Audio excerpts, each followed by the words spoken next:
of Ghana is your Nigerian Get Pleasure, bringing you political news in our channel, Ghanatube. Let's show you so many of the happenings in Ghana. Please switch.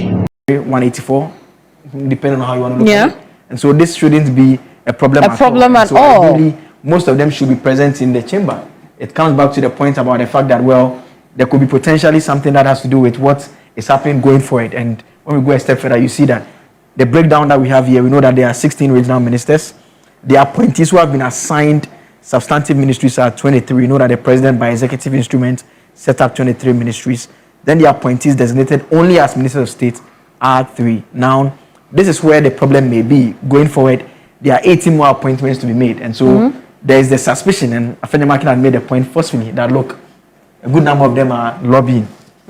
They are trying to catch the eye of the president, because out of these 18, remember, because he has done 23, he's supposed to do at least 31 from Parliament. The constitutional injunction says majority be appointed from Parliament. Right. So a significant number of the 18 would also have to come from Parliament as well, in order to ensure that they add on to the 23 to reach at least 31. And so potentially that may be what they may be up to. But the fact of the matter is that the NDC has the numbers to do whatever they want to do at any point in time. At this time.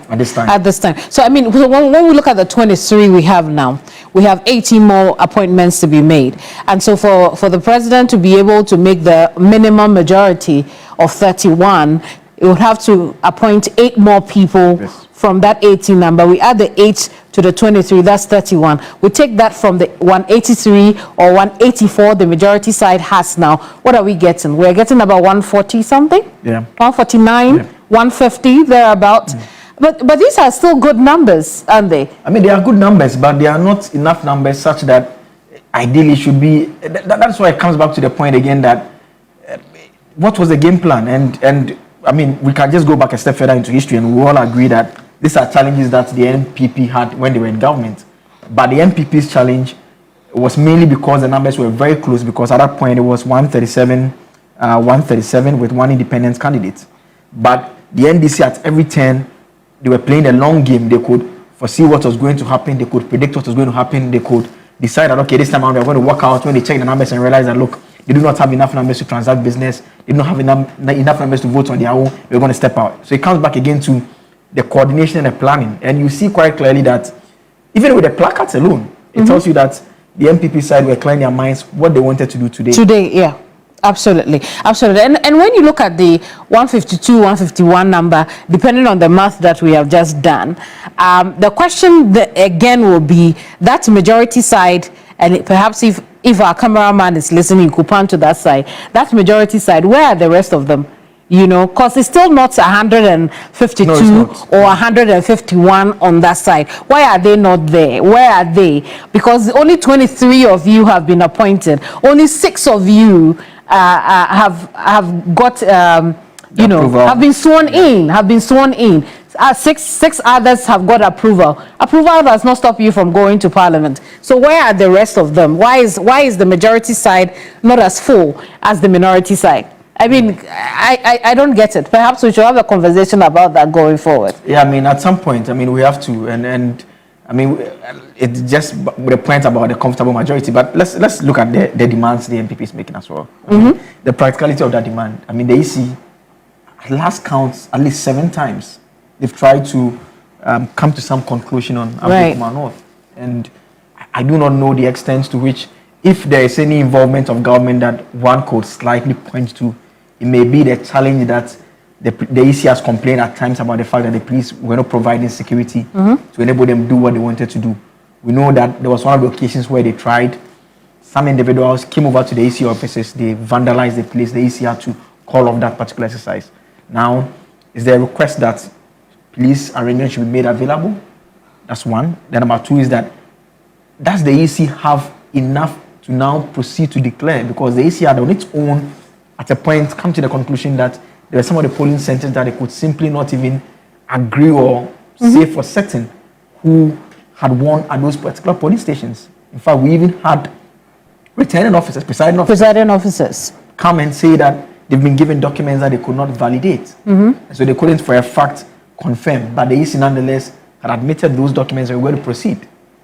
And so the request that the NPP is asking, definitely, I do not think substantively it is the aim that they are seeking to achieve. I think this is a minority that have been variously described as a mini or whatever minority, determined to exact their pound of flesh this early in the day to make the point that, look, you're not going to have an easy ride.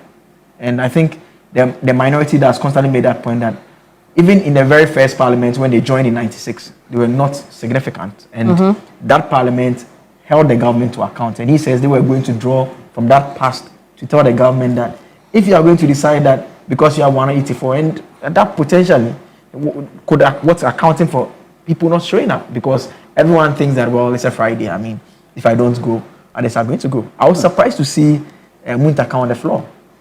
After his vetting? Yes. Well, he's doing his job, isn't he? Yeah, but that tells you the commitment, because he had made the point that during the vetting, when they were concluding, the minority leader who is ranking on the appointments committee had said that they wanted to wrap up the vetting so that he could go to the mosque. I do not know whether he went to the mosque and he's come back to the chamber. But that's the level of commitment that everyone expects the members of parliament generally to exhibit. To have, indeed. And, I mean, we don't know the reasons why they are not there in their numbers, but what we do know for now is that the House has been virtually forced to come to a halt. To come to a halt, and yes. Ideally, they could have easily adjourned to next week, but we also know that they are trying to clear outstanding business to enable them come back for the story. But this tactic the minority has employed, I have a bit of a problem with it, because one, the position that then now looks like it is the NDC that is stopping the process. But the NDC, on the other hand, appears to, or tells us that they have no hand in what is going on there. The Electoral Commission, like you explained, needs to do the right thing. And so this holding government business to ransom when the government is not directly involved in the Electoral Commission's business appears to be just a show of power, because the majority MPs decided not to come to Parliament. But really, what is it meant to achieve? What is this saying? Would the NDC then tell the Electoral Commission go ahead and announce the results? I mean, it's just dragging us back without necessarily providing a result to the Ablekuma North stalemate, so to speak, that we have at the moment. I don't know what the minority side is good. It's nice. It's good politics. I think it's simple. They are just flexing a muscle. That's the whole point. I mean, that's what they are doing. To what end? Because practically, the demands they are making, if they need those demands to be met before they approve the appointments committee report, which was the next item they were going to take, that cannot be done today. Because the EC itself, I don't think the EC itself is ready today to proceed, even though at the last occasion, the EC did indicate that they had completed their work. But the next time when they tried again, the place was attacked. And so we do not know even what the next line of action will be. Are they going to just do a declaration or not? Who has won? No one knows. So really, I don't think there's much in it for the NPP directly than... Or the NDC. I mean, there isn't much in it for the NDC to do as well. Yeah, but in terms of who is losing and who is gaining, if the business is suspended, right, that is the only way. No one gains directly, but the one who suffers now is the fact that, unfortunately, it's the government of the day. They can't get a clearance for, and we need to get it in the context that this is a president who has a 120-day promise, a litany of promises for 120 days, and the only way the president, John Dramani Mahama, can go to sleep comfortably is if he knows that he has men at post with a legal mandate, can sign, can begin. Because if you are, for instance, at the roads ministry or you are at education, I mean, your point really, you need to take the 120-page document and look at the things that fall within your mandate.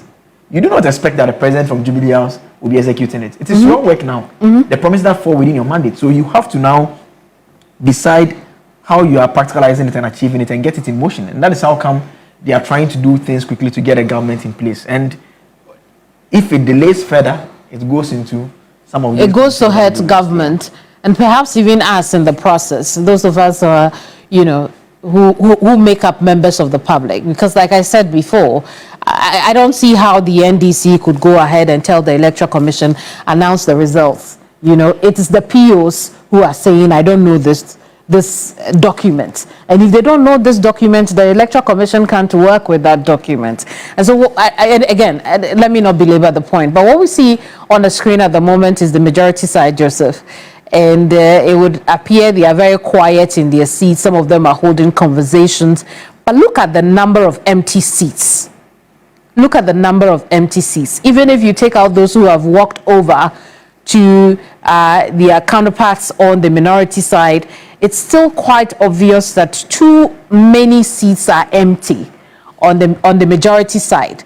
Well, the numbers seem to have improved. I mean, during the debate when they were having the discussions on who should present the business statement and not, this was not a number. I mean, in fact, I've just seen one of their leaders in there. She was not. Comfort Doyo. Yes, she was not present she was not present at the front bench. At the time. So I think the numbers have generally improved a bit. And I mean, it has gone up. I mean, the same thing, even for the MPP side, to be fair, even during that debate, yes, they were slightly more than the NDC side, but that was at the start of the debate. And in the course of the debate, the MPP numbers did go up. Well, when you have an agenda to execute, I mean, you know what you're going to do. You have to put your steps right. Yeah, so I guess that's what happened with the minority side.